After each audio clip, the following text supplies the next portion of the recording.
E hara I te mahi ngā wari, nei rā te whakautua tētahi tauira o mua, e whakamātau tonu ana ki te utu I tana pūtea tārewa. Whai muri mai tēnei I te rongo, kua piki te nama ki tua atu I te rua piriona tāra. Kei ara paera tāwhai ngā whakamārama. E whakapeto ngoi ana te ope whakaora ki te āwhina I ngā tāngata o tautahi. Engari I tō rātau tariki tāmaki makaurau I te rānei, ka whakarewahia te kaupapa a tā Paul Callaghan, me utu nā nama tārewa ana tauira, kua hunuku atu ki tā wāhi, hei pūtea āwhina I te tāone, kua pā kinotia nei e te rū whenua nui. It's partly in the interest of their families back home and themselves, that we need to encourage them to think about paying those off.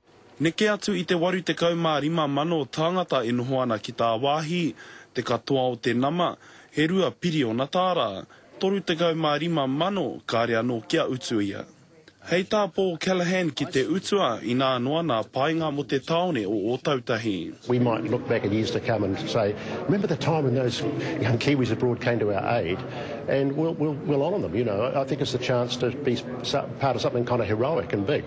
And it's turning this thing around from being an obligation to an opportunity. He kaupapa e tautoko hiana e te nuinga.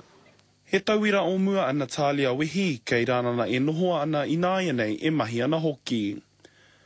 He neke atu I te toru te kaumano te pūtea tārewa ana Talia Wehi, hei tāna te rā nō na taumahatana, e kore nei e ea I a tāna nama.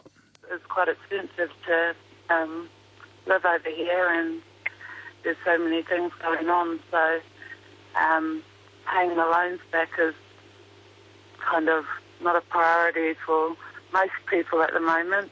Hei tāna tērā pia he pai ake kia utu pūtea aroha noa ki ngā uepu, pēnei ki te Red Cross.